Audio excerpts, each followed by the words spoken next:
Hello everybody and welcome. Welcome very much to this exciting first webinar all around buying and investing in Dubai. So if you're in the market looking and interested in Dubai in the year of 2025, this is the webinar to come to. So thank you for those that have registered for the event and submitted loads of questions for us to go through over the next hour. As you can see, I'm surrounded by a number of experts in their field that I'll introduce you into a moment. And the agenda for today is a bit of an intro. We'll then focus on some other questions that have been asked many times by people. So we'll have a spotlight on everybody for 5 to 10 minutes to go through those frequently asked questions we've received. Before we go through a bit of a quick fire round at the end with other questions that have been submitted as part of this program. There is a live function in this platform. So by all means, if you've got questions and queries, please do submit them and we'll try and get through as many as we can in today's session. Also worth noting that this event will be recorded and shared thereafter. So in times gone by, we've had reports of I can't write it down quick enough. There's too much information. So don't worry, you'll have the option to request a copy of the recording and take notes as you go through it.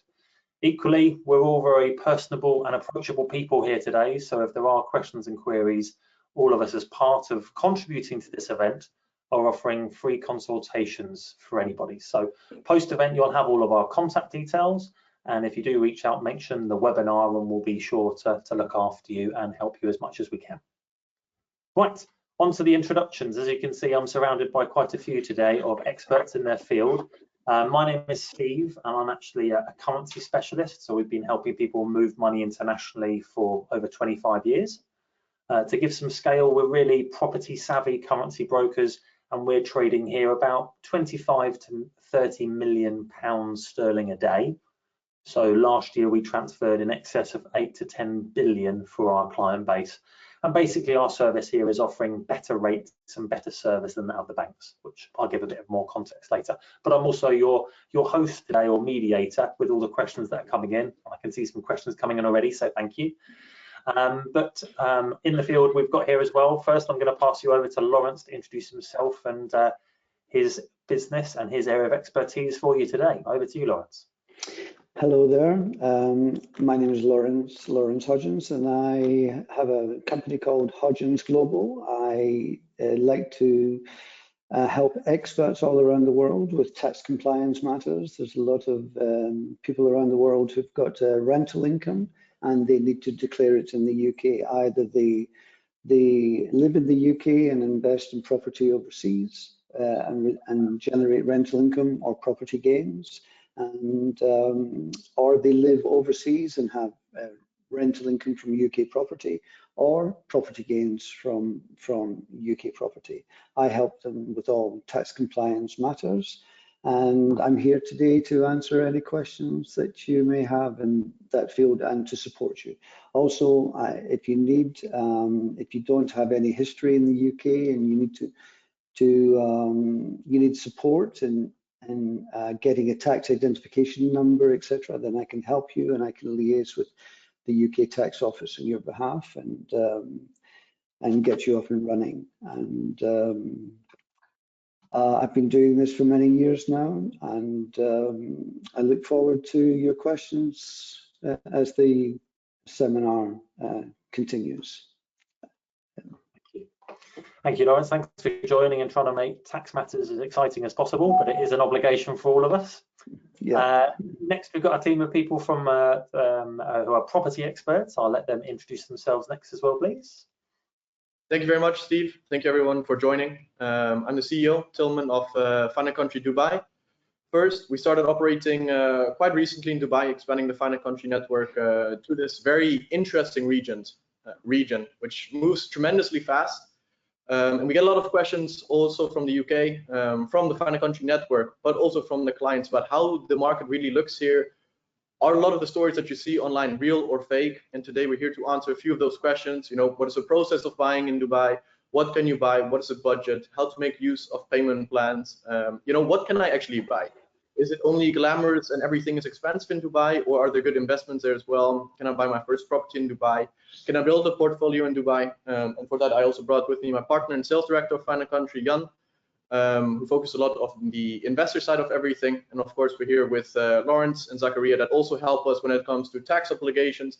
And Zakaria and Emifast, they help us quite often when they have clients that come towards, relocating in terms of business setup, everything like that. And I'll let Zakaria do an introduction himself as well. After I pass the word to Jan.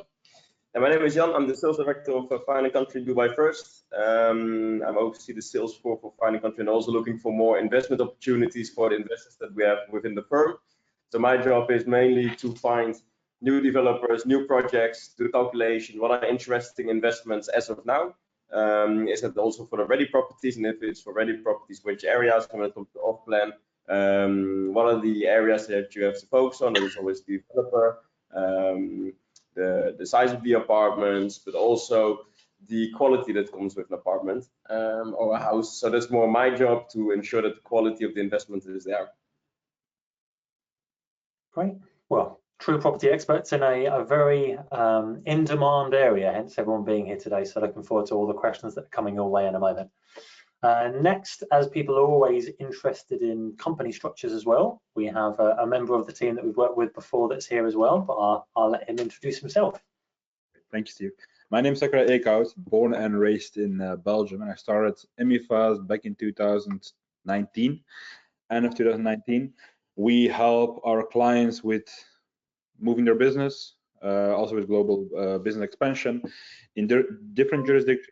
Most of the time we help them to the UAE, but we're also active in other jurisdictions like Hong Kong, Cyprus, Malta, whatsoever. But of course, majority of our clients are going to the UAE. Our headquarters, of course, are also in the UAE, but we also have offices in Antwerp, Belgium, Hong Kong. Recently, we also opened an office in Pakistan, which purely for admin activities, of course. And yeah, we help our clients really from advising them like what is the best structure until executing and even filing all the things that needs to be done by the end of the year, all the compliance works. That's what we do. So let's really say like a one-stop shop for our clients. Right. Well, thank you. As you can see, a team assembled to answer as many questions as we can between us. Saying that, as we have our demographic of service, we've been helping people do this for many, many years. So I'd be surprised looking through the questions if we can't answer them here today. Thank you for the questions that are coming in as well. The first spotlight we're going to move to, I've been a little bit selfish and decided to do my bit currency-wise first, because I appreciate currency is normally the bottom of the to-do list, but I will race through it quickly, in particular because those that don't know, buying in Dubai, and therefore dirhams, is pegged to the US dollar. US dollar movement quite a bit at the moment for reasons that probably no one in the world has escaped. We have a President Trump back in his second term in the White House this week. So we've seen the currency market move aggressively. Even in my 16 years of doing it, we've seen a big movement in the currency market, which will be impacting international budgets. So if you've been starting to look at your plans and buying in Dubai from the UK or in wider Europe, things have been getting aggressively more expensive over the last few weeks and few months.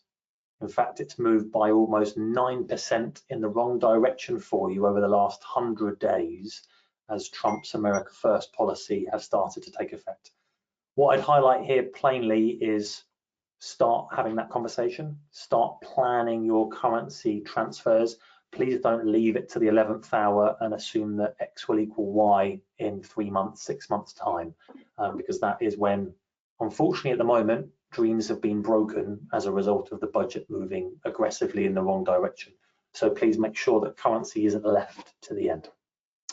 The questions for the people who are submitting was, what is a currency broker? Why would I use a currency broker over my local bank?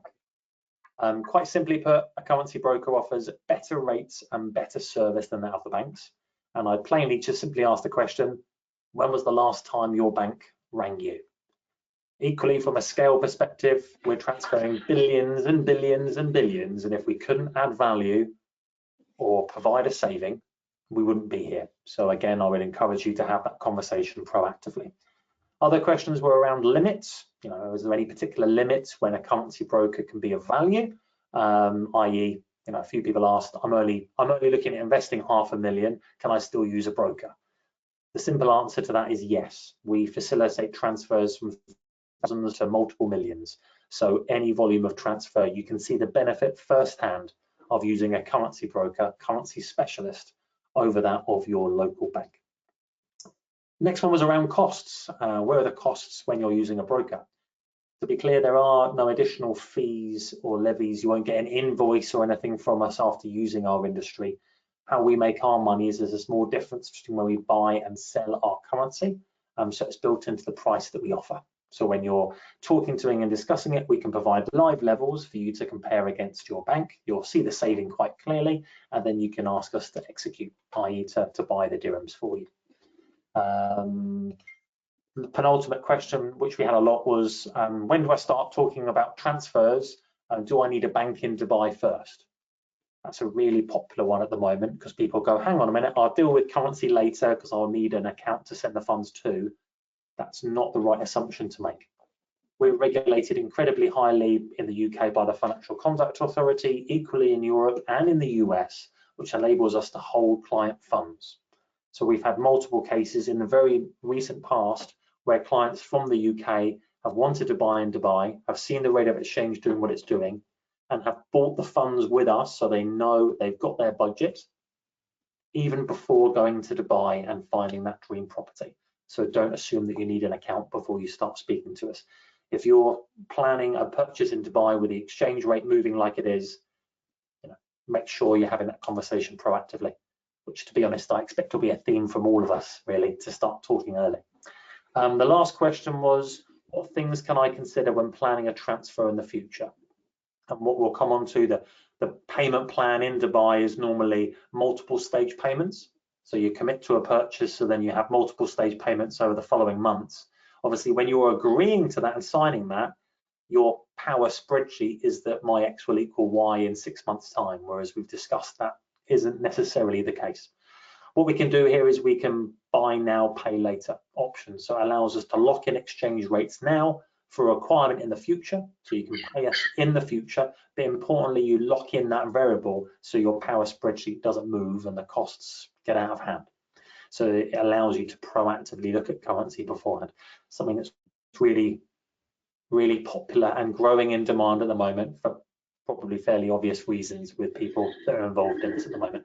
But there you go, there's my quick fire on currency bits, unless no questions have come in specifically around currency. So that's, again, I'm normally the one at the end of the list, but there you go, there's some information around it. Start having that conversation. Right, who wants to go next? Let's go over towards company structures and experts there for you. So here's some questions coming your way. The first one, what are the main benefits of setting up a business in Dubai? All right. I think that's obvious. First of all, the tax advantages. Of course, there's no personal income tax, there's no capital gain tax. There is a corporate tax of 9%, but the first $102,000 is exempt. And yeah, there are many ways also how you can really structure your business well that this 9% will not really affect you. Now, besides the tax advantages, I also believe that you have a world-class infrastructure in logistics, in transport, but also I believe that the government, and that's something I felt back in Belgium, it looked like that I was fighting against tax authorities or fighting against government, where the UAE or the UAE government is really with you, working with you and not against you. And I think that's very important as an entrepreneur and investor as well.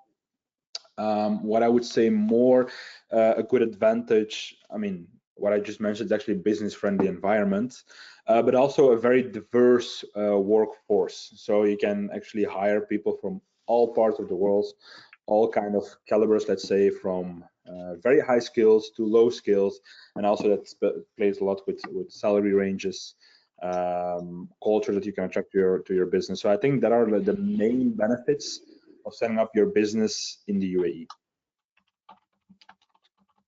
Thank you. And forgive me if you can hear me typing. There's lots of questions coming in, so I'm just getting back to people as the questions are coming in. So please don't assume that I'm doing emails or anything. I'm engaging with the audience that's here today as well. Next question for you. How long does it typically take to establish a company in Dubai? Okay. That really depends what you will open. So you have, of course, free zone companies, you have mainland companies, and you have offshore companies. And within these types of companies, you also have different type of license you can get. So obviously opening a fund is way more difficult and will take way more time than opening, I don't know, like a marketing agency. But let's say typically a free zone company will take around 1 week, so 3 to 5 business days. And a big part of the process can be done remotely, where the mainland company will take a bit longer. Also, a big part of the process needs to be, I mean, you need to be physically present in the UAE. And that's, I would say, to get the license will take around 2 weeks. Now, you also need to take in consideration, I'm only talking right now about opening a company, not about residency visas, not about bank account or whatsoever. That, of course, also takes some time. So, I mean, it's not only 1 week. So let's say from the start until the end, and the end, my eyes is the bank account, at least 4 weeks, 3 to 4 weeks. That's what you really need to set up your company. Thank you. Next is, what are the requirements for a foreigner to start a business in Dubai? So that's really leading towards what information will you need as part of that process? What do they need to have ready when they start talking to you? Mm-hmm. Again, also depends really from which type of business you will open, but in the most cases, make sure you have a valid passport, at least 6 months. I think everybody has that. And in most cases, you need an office space or a virtual desk, which most companies will assist you with. But actually, that's it. If you have, like, really, if you have your passport, which is valid, you can open already a company pretty easy, and there's no like minimum capital or whatsoever. I mean, in some free zones you have, and the other ones not. So basically, if you have the passport already, which is valid, we can actually start already setting up a business. Again, I'm talking very general, not based on a specific situation, because it really depends, but a passport is actually already enough to open a business. Thank you. Great. Last one for you that people are asking a lot of. Again, what we've done here is lots of questions came in. We've just compiled the ones that were asked most frequently so that we can try and get as much value out to the audience as possible. Last one for you is, what are the ways of getting a visa in Dubai? So a bit of a visa question, but equally if there's any implications around company structures on the visa process. Okay. So first of all, you can get your employment visa, which you get from your employer, or if you're a business owner, you can get it from your own business. That is, in the past it was valid for 3 years, now it's only for 2 years, and every 2 years you need to renew it. And as long as you have your company or a job, you can just keep on renewing it. Then you also have a sponsorship visa, so you can sponsor your wife, your children, or your husband. There's also a type of visa you can get. You can get the golden visa, where that will be, most cases, valid for 10 years, and you can of course also sponsor your wife and your kids. But I believe that Tilman and Jan can explain a bit more about that. And the last one is also an investor visa, which you can get from a mainland company. Also, again, valid for 2 years. There are the type of visas that are most common and which one you can get. Great, thank you. And lots of questions have been coming in as we've been discussing already, so thank you. Please do keep them coming. What we'll do is, when we go through these at the end, we'll start going through those as well to make sure we can answer as many questions for people that have joined us today. So please do keep those questions coming. Next, over to the exciting topic of tax, which is, we're saying that it is pretty exciting in Dubai because it's pretty compelling in contrast to most territories in the world. Over to you, Lawrence. So first question for you. Can I achieve a non-UK residency and be exempt from UK tax? Yes, indeed. You can. There's legislation in place to ascertain your resident status, and once it's identified that you satisfy the conditions to be non-UK resident, your foreign income generated outside the UK can be exempt from UK tax. There are various conditions attached to this. You need to satisfy the conditions within the legislation, and I'd be happy to discuss this with you privately. Each case is unique, but certainly, what is your intention? Do you want to leave the UK and work overseas? If you work full-time overseas, certainly there is the opportunity for you to automatically be deemed non-UK resident, and therefore, if you are living in Dubai, for instance, earning your income while working in Dubai, then it could be exempt from UK tax on the basis that you satisfy the criteria to be deemed non-UK resident. You could be non-UK resident and earning income from rental income from a UK property, in which case the UK property remains assessable for tax in the UK, and I can help you with that also. So you can be non-UK resident, but in receipt of income from a UK property, and that will continue to be something that you need to declare via the annual tax reporting process, which I can help you with. Well, good news that we've got an expert here, right, for all these questions. Thank you very much. Thank you. Right. Next question for you, if I may, is how do I declare rental income from Dubai property as a UK tax resident? Yes, well, that's you need to register. If you haven't got one already, you need to register for a UTR number, which is effectively your tax identification number. I'll talk you through the process, and then once a year you will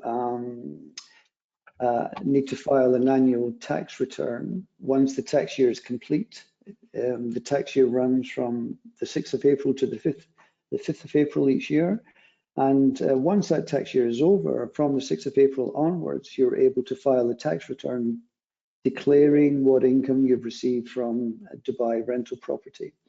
So that it will be income, rental income less associated rental costs, and that income will be considered in addition to your salary from your UK job, etc., and will be taxed accordingly to whichever tax bracket you may be on. Again, I can help you with that process in due course. What I must say here is a little bit of a disclaimer. Obviously, from a tax perspective, everyone is independent. Everybody is in separate scenarios. So the comment we're giving today is a bit of a blanket comment, but we'd always recommend independent advice depending on your circumstances. Absolutely. Sorry, you were probably going to say that anyway to cover it, but equally I better make sure that it is at least mentioned a few times. On the same line, a lot of people invest over in Dubai from an investment, and as a result will be looking to exit that investment. So the next question comes on to how to recognise the capital gains tax, which is the common tax in the UK if they were to sell a property in Dubai as a UK tax resident, please. That's right. So in the same tax return, once a year, you'll enter the details of your property sale.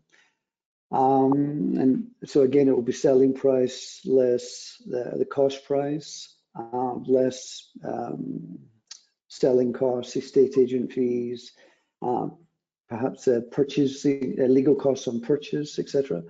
So the net gain will then be assessed for capital gains tax within your tax return, and the gain will be assessed at either basic rate or at higher rate, whichever is most appropriate when we're filing the tax return. And so it's an annual exercise. It's not a real-time exercise. It's done once the tax year is over, and you have roughly 9 months in which to file a tax return and to pay the tax due. So while there's no capital gains tax in Dubai currently on the selling the Dubai property in the UK, if you're a UK resident, then there is an obligation to declare the gain, the capital gain realized, and there will be some tax involved. And I can help you with that too. So that will be an annual tax reporting exercise. How much is the approximately, Lawrence, on the capital gain? So if you're a basic rate taxpayer, the gain is 18%, but once you go into the higher rate, it becomes 24%. And so what will the gain be assessed at? The gains will be, when you purchase a property in Dubai, there might be Dubai land registration fees. That's effectively a Dubai tax, a property tax. There'll be legal costs on acquisition. So all those costs can be deducted from the capital gain. And so it'll be selling price less legal costs on selling the property. There'll probably be property developer fees attached as well whenever they're doing the exchange of title deeds. And then there'll be estate agent fees, and then from when you bought the property, there'll be legal fees, and then there'll be the DLD charges, etc., the Dubai Land Registration fees. So all that can come off the gain, and then whatever gain remains will be assessed for tax. So if you're a basic rate taxpayer, which means that your income and gains is roughly less than £50,000 for the tax year, then the gain will be assessed at 18%. But once you go beyond £50,000 in annual income, the 24% rates will apply. Which is when you should look towards relocating towards Dubai in either an investor visa or a business visa. Absolutely, because I think over the long term, once you invest in a property, you might just want to move to Dubai, and because you've actually got the property, you get the visa. You have more opportunity to move easily without setting up a trade license, etc. Definitely, and I mean Dubai's made it very simple. They've adjusted the rules for golden visas a little bit now. I don't want to jump on your toes here, Lawrence, with any other questions. But it is quite simple to get a golden visa here. Usually it means that you have to have a property of around 2 million dirham, and the total price needs to be 2 million. However, with the recent change in regulations, you don't need to have paid the 2 million dirham. This only needs to be in a payment plan, and then you can already become eligible for a golden visa. More on that later. And I don't want to step on anyone's toes here as well, but the Dubai government has recently announced a retirement visa, and the retirement visa is available now. So if you buy a property now, you've got that opportunity to maybe retire in Dubai as well, if you once your career is over, etc. And that's quite convenient. Exactly. Thank you. Well, we'll now focus on a bit of the exciting property aspect as well, which I've held till last because I know that's really what most people are interested in, on how the property angle works. So over to our resident property experts here with a couple of questions that have come in. As a quick summary, if you don't mind, just kind of top to tail around what the buying process is in contrast to the UK that can be a bit more fragmented. And indeed, selling in the UK on average takes 6 to 7 months at the moment with some of the stats that I've seen. And indeed, there's a heavy fall through rate. So if you're selling a property in the UK, on average between exchange and completion, almost half of them now fall over and don't happen. So it's a bit of a summary for those new to this. If you can go through the process for the audience, please. Now it depends. There's two different types of markets here in Dubai. You have the secondary market and you have the off-plan. Off-plan entails that you're buying something from a developer for a property that will be handed over in 2 or 3 years' time, which means you're buying a property directly with the developer, which is where he gives you the payment plan. I'll get onto that later. And then you have the secondary market, which is, what most people know. It's existing properties. You can go visit it, you can go see it. Now, if you look towards off-plan, depending on how quickly you can arrange payments to the developer, it can be done in mere minutes. All you need is a passport and a driver's license, and of course, funds in your bank account. Usually, to reserve a property, it depends on the developer. You can pay with credit card, you can pay with bank transfer. And then even just your proof of payment is sufficient to reserve the property for you. And from there, you go into the proper payment plan. When you look towards the secondary market deal, it depends, again, on if you have a mortgage property or if the property has any outstanding balances due. If all the balances are paid, if there's nothing outstanding, everything's been done, and you get the NOC, the no objection certificate from the developer, which in some communities you need to be able to sell the property, because the developer will then also say, yes, Mr. X has paid all dues to us, and the property can be transferred in mere hours as well. It's not a very tedious process. And if you look towards a rental property, I mean, sometimes when we put a rental property on the market here in the evening, in the morning, people will already be standing in front of our doors with the checks in their hands, ready to rent the property. Because again, rents are very different to how they are in the UK here. Here, usually you pay with a check, which you usually pay for the entire year coming up. Depending on your landlord, they can also give you flexibility and allow you to pay in a couple of installments. But usually, as an investor, you're very safe because your tenant pays everything in one go. So those are some of the ways to acquire a property. I don't know if I forgot anything, but I think I touched on most things. So Dubai's made it very simple. Everything can be done electronically. You don't even need to be in Dubai. And the demand for rental properties is huge in Dubai. Because what we always say is that Dubai is a buy-to-let market. So a lot of people, when they move to Dubai, they rather rent, because Dubai has so many areas where you can live. Like downtown is a nice area, business marina, JLT. Everybody wants to maybe try something else, especially in the beginning. So from there, we see that there is a lot of demand for rental property. So people can easily move, experience a new part of the city, enjoy new areas, and get to know more people in that area itself. And with that, we have a population of around 3.9 million. Now, don't hate me if I have that number not exactly down to the exact resident, but around 3.9 million at the moment. We want to grow to around 8 million, which means the city still needs to double. And I mean, not too recently, you had to get your Emirates ID redone, and you spoke with a gentleman there. The gentleman told us that at the moment they're printing 5,000 new Emirates IDs per day for people moving to the UAE. So the population of the UAE is growing by around 5,000. And out of those, a large percentage are actually moving to Dubai. And we need to cater to a lot of these individuals. And Dubai is one of the most popular places. I think the Dubai Mall was now crowned the most visited place in the world. Of course, those people that visit Dubai Mall, they also need a place to stay. And we see that hotels are now often becoming a second option when compared to the Airbnb market, just because you're able to cook, you're able to clean, and things like that. So even for these people, there's a massive rental market, as well as for the people that are here for the long term. So much to cover, but I think we're comfortable that Dubai is on fire at the moment. It's a real area of demand. It is the destination hotspot that everyone is talking about at the moment, in particular in the UK, with the change of government and a worry on the implication for tax and the economy. I think there is a real theme building of the momentum. Next question. What is required to be able to buy a property in Dubai? I think Tilman already said it. So what you need to have to buy a property is a passport, a identification card, so just the ID or a driver's license, a phone number, and an email. And that's technically it if you want to buy off plan. And of course, indeed, enough funds in the bank account so you can cover the installments, which can be sent through Lumen to the developer.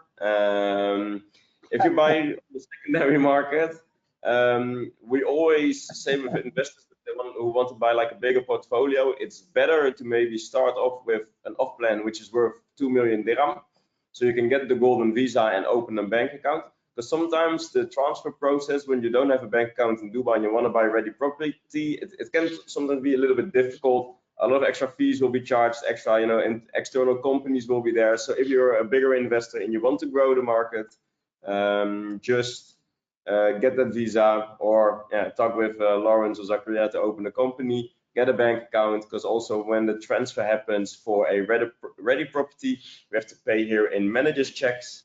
And the manager's checks, you will go to the bank, you will tell the bank, I will buy this property for this amount. The bank will check, okay, do you have this amount in your bank account? And if they see they have it, they will freeze that amount, they will give you the check, you can go to the trustee office and transfer the property, where the new owner will cash the new check. And of course, quite often we do still have tenants that pay with checks here in Dubai, meaning if you have a UAE bank account, it's very easy to cash that check. Now, I wouldn't want to know what happens if you go to the Netherlands or Germany with a check in your hand and try to cash it somewhere there. We've had a client that tried it before, and the fees that he had to pay and the way that the cashier even at the bank reacted to a check being handed to her, it's almost unheard of in Europe. So again, it makes sense to open a bank account here, whether it's through a company with Zakaria, or if it's with a golden visa, for example. It makes sense to have a bank account here to get all that money sent or keep the money in Dubai as well, and of course invest again. Great. Next question is around payment plans. Can you give us some more context as to what those look like in contrast to other parts of the world, please? I appreciate there are two options here, but yeah, please do expand for the audience. Thank you. I'll touch on those a little bit. Payment plans, we quite often refer to them as a mortgage in a sense from a developer, but without any interest fees. Meaning that a developer that will give you a property in 3 years' time, they'll not expect you to do the full cash payment down now, because it doesn't make sense. A developer is also smart. He'll see that a investor would rather then go for something that will immediately yield him cash flow. So what developers have done is they've introduced payment plans. Payment plans usually consist of a down payment of 20%. Now, when we say 20%, another 4% comes on top of this, which is the only property tax fee that you have here in Dubai. which goes to the Dubai Land Department, meaning that your entire down payment is usually 24%. And after that, you go into regular installments. Some developers offer 1% per month. Other developers offer 5% every 6 months, depending on when the handover for your property is. Some developers even only ask you to pay every year, for example. This goes until a certain stage, with whether it's a completion rate of the building or it's a contractually binding date, upon which you then pay a certain amount again. And then usually you wait until you receive the keys of your property. Once you receive the keys of your property, or the property has a completion certificate, you are then able to, or you have to pay the remaining balance due to the developer. Usually this is a larger chunk of it. Now, payment plans are very advantageous for investors because they allow you to leverage your portfolio. Imagine you have £1 million to invest in a property. You could either invest this in a ready property and wait for the capital appreciation there, or you could buy 3 properties that are off plan. Each require you to pay roughly 33% until you can sell them again, which means you could take those £1 million, buy 3 properties, pay 33% on each, keep 2 of them for, we usually say, around 1 to 2 years, then sell them, and use that capital appreciation, which appreciated on the entire value of the property, to be able to pay off the one property that you might want to live in. And like that, we have a lot of investors that, you know, really leverage their portfolio and are able to have insane capital appreciations and actually return on equity, not return on investment, through this mechanism. What I would say is we've still got a good 30, 40 questions coming in here, and only 20 minutes left. So I appreciate those that have been politely waiting for their questions to answer. We will start trying to race through them in a moment for you to give you some context and information. As a reminder, again, this will be recorded and shared, and equally all of us are offering free consultations around our respective service post-event. So please don't hold it against us if we don't get to your question. We'll try and get through as many as we can. Right, I'm going to go to some that have been submitted in the audience, if you don't mind, before some of those that have come through. There's a question that have come in from 2 people around cryptocurrencies. Those that are not aware, again, because of Trump and other matters, those have rallied quite significantly at the moment. So well done anyone who have diversified their investments and been holding some Bitcoin recently. But the question there, which is open to any of you to answer, again, if we can keep it short, around the options to buy property using cryptocurrencies, please. Now, these rules have been regulated quite a lot because the UAE gets quite a lot of pressure from outside to also conform to more anti-money laundering measures. So that's something that we've become very strict on. Now, there are certain developers that will still accept cryptocurrency sent directly to them, to their wallet. Some of them require you to send it in USDT, for example. Some of them accept actual crypto. So if you bought any Trump coin recently, I think you're ready to buy a property quite soon. And then there's outside service providers as well.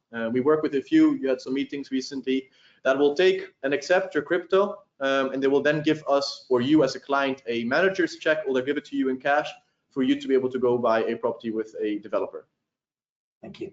Another question that came in was around the tax obligations on crypto, which is a whole different topic. So the individual that's asked that question, please reach out to us secondly, and we can answer that on a one-to-one basis. Someone's asked around, is the dirham gaining against most currencies? The simple answer to that is yes, afraid so. It's getting more expensive, more valuable against pretty much every currency out there at the moment. For example, Indian rupee to dirham is the most expensive time ever.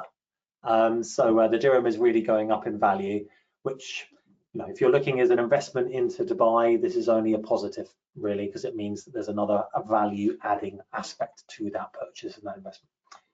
What are the typical deposits needed to put down for a non-Dubai resident? I think we answered this question again, but if you can just quickly give the answer to that one for Zach, please, who asked that a little bit earlier today. I didn't get the question. The question was about the minimum deposit, right? Correct, yeah. Minimum deposits on stage payments for properties. Yes, correct, please. For properties? Tillman. I think we're with Tillman, right? If you buy, I think for the golden visa, I think that's the visa that we talked the most about. The rules have changed, so you only need to have the down payment. And if you look a little bit behind it, is that once the SPA is being registered to Dubai Land Department, you get your OCUT. And with your Okut and the proof of the down payment, you can go towards the government and apply for the golden visa. However, recently also the golden visa has changed a little bit as well. So if you bought, let's say, 3 or 4 years ago, a property which was worth like 1.8 million dirham, which is now handed over, you will get a valuation from the bank, and the bank says, okay, the property is now worth 2.1, 2.2 million. There are opportunities now that you get the golden visa then as well, even though your purchase price was lower than 2 million. And now for those of you that don't know the Dubai terms, so SPA is sales purchase agreement, which is what you sign with the developer when you buy a property. With that, you will go to the, or the developer will go with you to the trustee office, and there you'll get your Okut, which is your pre-title deed. And those two you need to be able to buy your property in, or to be able to get your golden visa here in Dubai. Thank you. One for you, Lawrence, that's been submitted in from Chris earlier today, which is what is the dividend tax implications for a foreigner in Dubai that registers a company there? Does the 9% still apply? If that's too specific and not a right to answer, then feel free, but if there's a comment on there from anybody here, then please let Chris know. So what happens is if money is transferred out of the company bank account into your private bank account while you're UK resident, then that will be assessed for dividend tax in your annual tax return. So the dividends will only come after you've been assessed for 9% tax, perhaps in the UAE, if 9% tax is valid. We've discussed that UAE corporation tax only kicks in once you've got a net profit of £102,000, $102,000, is it, Secretary? And then whatever is ready for distribution after the tax in the UAE, if it goes into your private account as the main shareholder, if you declare dividends from your UAE business and put it into your private account, then that's when it becomes taxable in the UK if you're a UK resident. However, if you're non-UK resident, then it's not a UK tax matter. Thanks. Great. Right, thanks for those questions that have been coming in. If you've got any others, feel free to keep them coming. We'll try and race through them as quickly as we can. Questions around property. What costs are involved in buying a property? So specifically, I think this is more around if the property is listed at X, what other costs should I account for in my budget to make that purchase? So when you buy a property in Dubai, then again, we have to look towards the off-plan and the secondary market. For off-plan, it's very easy. You pay 4% Dubai Land Department fees, and you pay an admin fee towards the developer for indeed registering your Okut, and that's it. So the only thing that you have to do then maybe at handover is pay a professional Stenge company who will check also the state of the apartment after handover, and if there is anything wrong, the developer needs to improve it. When it comes to the secondary market, you again have the 4% Dubai Land Department fee. Then again, you have a agency fee, which is approximately 2% of the transaction price. And then there are small fees, let's say like the trustee office. You always have like a knowledge fee in Dubai that you need to pay, and a small admin fee. So in total, if you buy off-plan, your total percentage is around 4%. And we say if you buy secondary market, it's around 6.5% if you have a bank account here in Dubai. And these prices also increase if you need to register a mortgage, for example, because banks will charge you around 0.25% of the mortgage value when you have to take a mortgage, for example. But compared to the rest of the world, I mean, let's say Spain, Portugal, UK, all of these places, it's very generous in terms of the cost that you pay. I mean, now with the new rumors of the Spanish market where foreigners that don't hold a European passport have to pay 100% tax, I think Dubai with its 4% fee is still lower. Still one of the most cost-effective tax brackets when you're making these investments. And part of the service we're all offering here. If you're interested in more information, Tillman and the team there will happily go through and model that out so you know all the information. Do you also help with managing, renting out, or selling the property for me again? Exactly. Simple answer there, yes. Only in a simple answer. Now, our team right now is primarily focused on the investor market, which is off-plan. because that's where 70% of the market transactions are currently occurring. However, we are now in the process of hiring a secondary market team as well to be able to facilitate anyone that wants to buy existing, and of course rentals, management, everything like that we have in-house already. Thank you. Right, another question that came in from a member of the audience is, do you have any properties that are semi-commercial where you can have an office and also live it? Burj Khalifa, for example.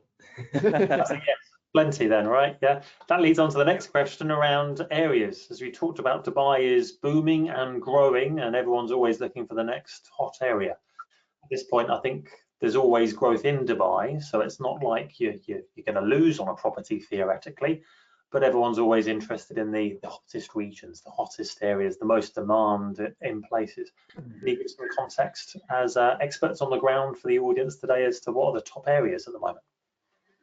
So for the areas that are always, the most lucrative in Dubai are most of the time, if you look at history, it's always the areas that are close to the water. Of course, Dubai is in the end a city into the desert. So what is something that you need and want to have in the desert? And that's water. Then we also look, of course, at established communities, let's say like a Blue Waters Marina, Palm Jumeirah. And recently we have 2 new islands coming up, which are called Maritime City and Dubai Island, which will be both fully developed in the upcoming 5 to 10 years, with also new infrastructure, easier access to downtown. Speaking of downtown, downtown is the area around Burj Khalifa, which is a great area to invest in. Why? Because it's almost fully built, and we know that the building quality of Dubai in the previous years were sometimes so-so. So right now there is a big demand on high quality properties in Dubai, especially in the downtown region, which is almost fully built. And next to that, Zakaria, I think maybe you can agree with me on this one as a family man, is that the townhouses and villas are in high demand nowadays. Why? Because more and more families are moving to Dubai.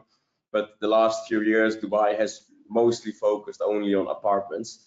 So if you can get a great townhouse or a great villa for a good price and a good location to the financial districts, those are the areas that you definitely need to look at. I mean, Zakaria and Lawrence, I think you guys can confirm with that. In previous years, there was a lot of expat families that came here, so they lived here for 3 to 4 years and then relocated back home. But nowadays, people are really setting up their livelihoods here. They're staying for 9, 10 plus years. So these are people that are also looking for larger villas, larger townhouses, and they're not happy with just sitting in an apartment. I don't know if you guys noticed that in your professional fields as well. It's a massive difference. Certainly after COVID, the demand for villas became enormous because everyone wanted their garden space, etc. But the demand for villas and townhouses is certainly very large. But I wanted to say that there's a new development uptown, and I think uptown, I can't give an investment advice at all, but I think uptown is going to be in between Palm Jebel Ali and Palm Jumeirah.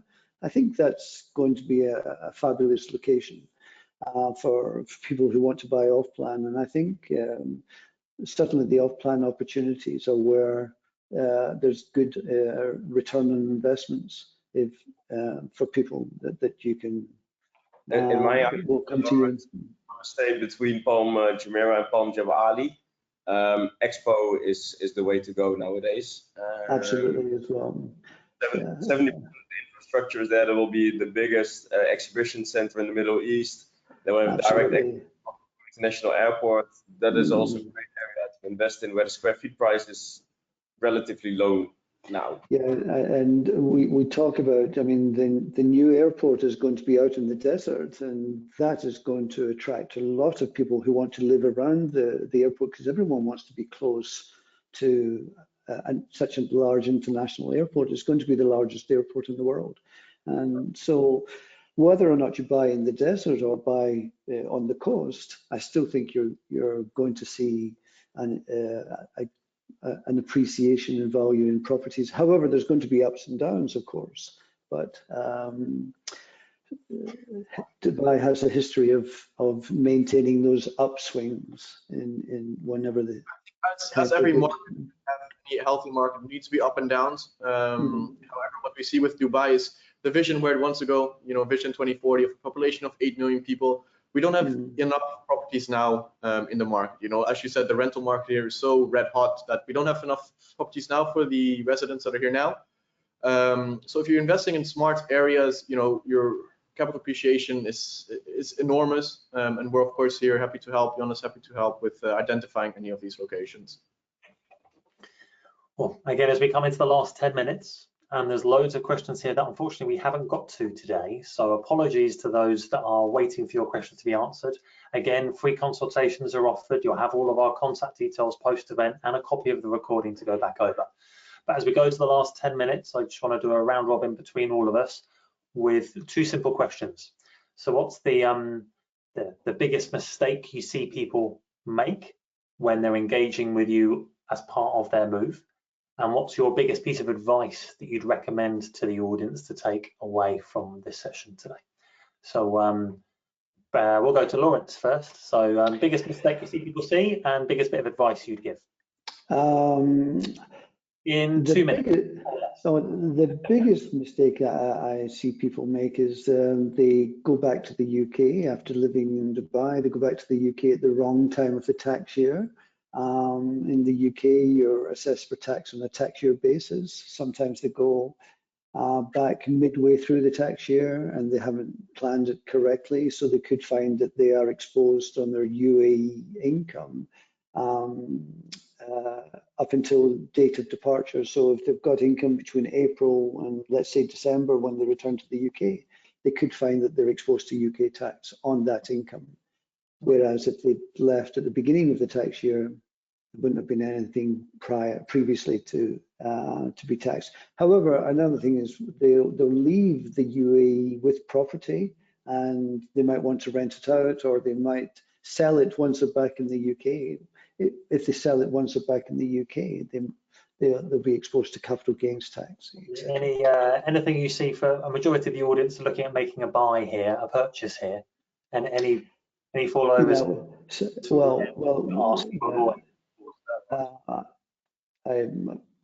If you invest in property in Dubai, you don't need to worry about the tax reporting consequences, because I'm here to help you with that process. And compliance can be very simple once you understand, and I'm here to help you through that process. From company structures, what would you say is the biggest pitfall you see people fall into? So you'd ask the audience to avoid, and what's the biggest advice that you'd give to the audience today from a company perspective? Who, me or Zakaria? Zakaria. Today.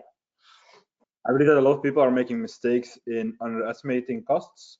That's also a part because a lot of companies, a lot of, let's say, competitors as well, in the local market at least, are not very clear or honest about the whole process. They always tell us part of the story, but not everything. And it's more like a surprise in the end when you really start like, oh, I need to do this and this and this and this, and then they see the whole costs. So I think that is one thing. Secondly, also the local companies, and I don't want to say something bad about local companies because they have a different business model. They just want to set up companies and that's it. They don't explain anything actually about the home country. So they just say like, hey, yeah, they register yourself, get your visa, and that's it. But there are so many more complications where they're actually not even talking about, because it's actually none of their business. They will lose you as a client instead of winning you as a client by telling you really the full story. So I believe there are two most common mistakes, and what I would say is prepare your move. You don't move overnight. You don't move like in a week. You need to prepare, talk with different advisors. If you get an advice, get it on paper so you can also verify with other advisors. That's something that I would recommend, and not really talk to the type of companies that sell you the Dubai dream. I think that's where I see a lot of people make mistakes, lose money, and actually sometimes even get in trouble. And make sure your passport has got more than 6 months validity as well. That's very important. Great. Okay, and over to our property experts. I don't know if you're both going to have different answers to this question, so maybe you need to confer. But yeah, biggest pitfall to avoid and best bit of advice you want the audience to take away from you today. I can say, maybe before you say something, I think one of the biggest pitfalls is that clients speak to too many agents and believe too many of the Hollywood, dream vacation types of things here. We always say, try to speak with only one agent, because then he puts your best interest in his heart and he tries to hunt everything for you.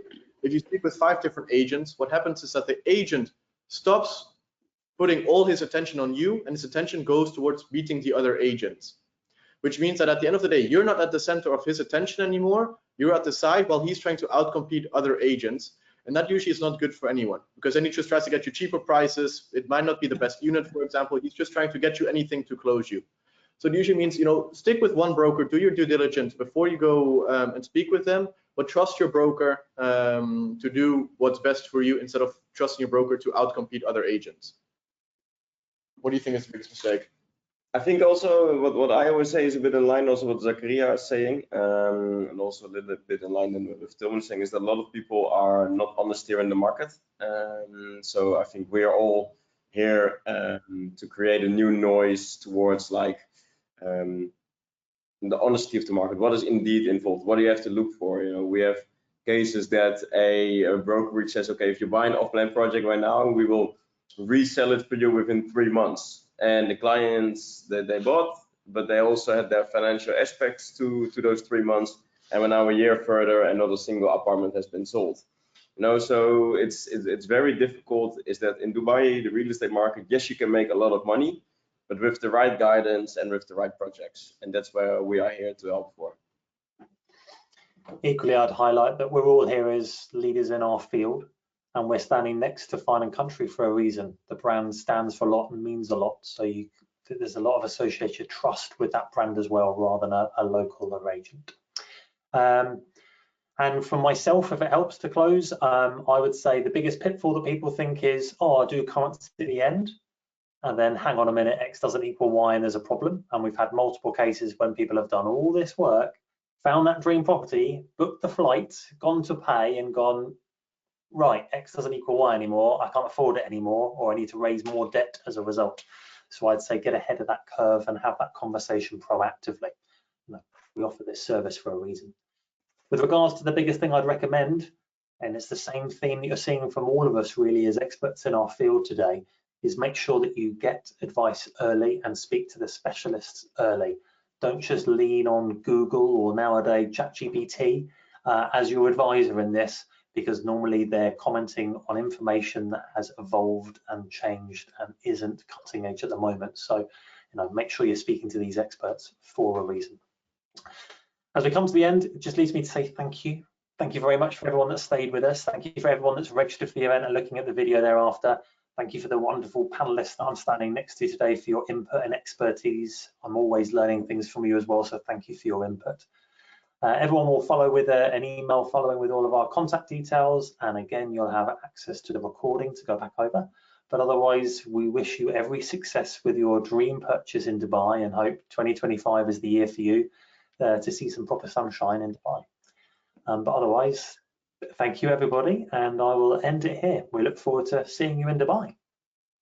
Thank you very much. Bye. Bye.